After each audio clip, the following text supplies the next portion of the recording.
मयूरभंज जिला बेतनटी रेंज अधीन बड़ामपुर सेक्शन ने किछि दिन हेब 6 टिकिया शिमिलीपाल हाथीपल थिबा बेले सही सेक्शन अधीनर जामशोली निकटरे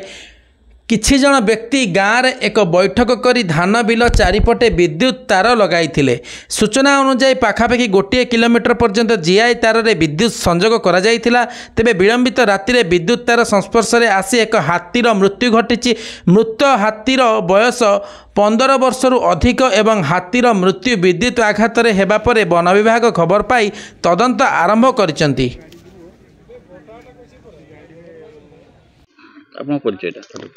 मो ना दुर्गाचरण महांतो समाजसेवी अच्छे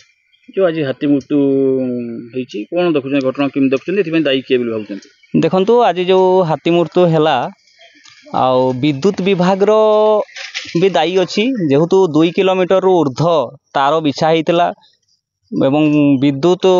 रु हुक मारिकी तेणु विद्युत विभाग केमती जानी पारला नहीं एवं वन विभाग को यही दायी तांकर प्रत्येक पंचायत रे गजसाथी माने अछंती। फॉरेस्ट जो बड़ामपुर फॉरेस्ट एरिया रे 3-4 दिन है 27 टी हाथी बुलुतले तेणु तांकर गतिपथ उपर तांकर भी नजर देवार थिला। एई भलिया बिलो रे जो तार बिछाई से माने भी तांको जो चासी कोन पाई बिछेई थिले तो तदारक करिवार थिला। तेणु उभय विद्युत विभाग एवं वन कर्मचारी वन विभाग उभय दायी रहिबे हाथी मृत्यु पई। कौन दाबी रखिए जो हाथी मृत्यु पूर्व गोटे राशनपुर रेंज घटना होता आज बेतनटी रेंज अधीन घटना देखा मिलला बारंबार हाथी मृत्यु अंचल तो हाथी प्रबल एरिया कौन भावुं कौन कह देखु फसल भी नष्ट होची एठी मनीष भी मरुची आ हाथी भी मरुची माने हाथी मनीष लड़ाई भितर माने आमे सब अस्तव्यस्त हो पड़ुचु। तेणु गोटे स्थायी प्रतिकार निहाती दरकार। यही जंगल रे किछि दिन आगु जो गात खोला होता किछि वर्ष आगु सेगुड़ा सब ठप किसी काम को नहीं। तेणु गोटे परमानेंट गोटे सॉल्यूशन दरकार जहाँ फल आमर चाषी उपकृत हो पारे लोक उपकृत हो पारे ए अंचल जनसाधारण उपकृत हो पारे। मु रेंज अफसर बेतनटी मो ना मनोहर खान। जो हाथी मृत्यु घटना कौन कह कौन घटना यहाँ 2 दिन है जना पड़े गोटे खुंट एमती जो झाटीर खुंट खुंची पोतिकी से माने 2 दिन पूर्व गाँव में मीटिंग करते सोलार फेंसिंग बाबद आलोचना करते बाद हठात से काली लगे लगे जो ग्रुप थिला 23टा हाथी से 19टा 24टा ना हाथी थिला 19टा ना हाथी जो पिंगुड़ी आड़ू गले बाउंस नई पारे कि आम जो टीम थिला ताकू फॉलोअप करके से नहीं गला। ये हाथीटा जंगल भितर थिले माने समस्ते से बड़ामपुर साइड रे थिले ये जो करतपटा साइड रे सेपटे थिले बंचा साइड को तेणु से जो बाहरी गले 19टा हाथी आरजीपुर रेंज आड़ को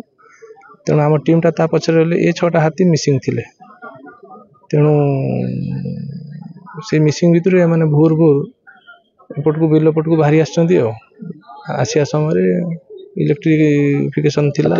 पेट्रोलिंग सहित थिला नहीं ये टीमटा जंगल भितर तो पूरा जंगल भितर राति तो घोड़े हबनी जंगल भितर थिले। इलेक्ट्रिफिकेशन हेछि केते जगह हेछि बिले आपण देखलानी एटा 300 मीटर पाखापि 200 ରୁ 300 मीटर हेजिवो नहीं मैंने गोटे सोलार फेंसिंग करने मीटिंग करथुले आम जो गज सुरक्षा जन सुरक्षा स्कीम रे से माने सोलार फेंसिंग करने मीटिंग करथुले 2 दिन पूर्व बाद हठात काली एमती इनसीडेंट आम पाखे किसी खबर ना नियम तो किसी ना सब पूरा बेआईन कथा। सोलार फेंसिंग नियम अच्छी हाँ सोलार फेंसिंग करेंगे एटा सोलार फेंसिंग संगे यार संपर्क किसी ना एटा तो जीआई कनेक्शन कर इलेक्ट्रिफिकेशन कर सोलार रे से हाथी मरबनी से इलेक्ट्रिक शॉक वन विभाग टीम खबर आमर टीम ऑलरेडी से जो जाइतला हाथी सेपटे ताकू फॉलो करथुले इलेक्ट्रिफिकेशन बाबद किछि खबर पाइथिले कि नहीं बाइनाती परा 2 दिन पूर्व जो मीटिंग हितला से बाबद रे सोलार फेंसिंग गज सुरक्षा जनसुरक्षा गाँ लोक आलोचना करथुले ताको निजे निजे बसिकी आलोचना करथुले जेतो हमर फेंसिंग न करी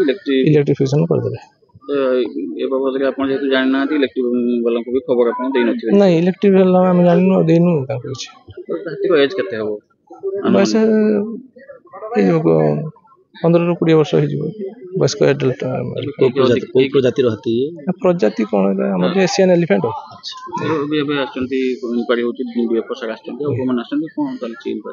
इनक्वारी चलती जहाँ इनक्वारी जहाँ आपको परवर्ती समय जन।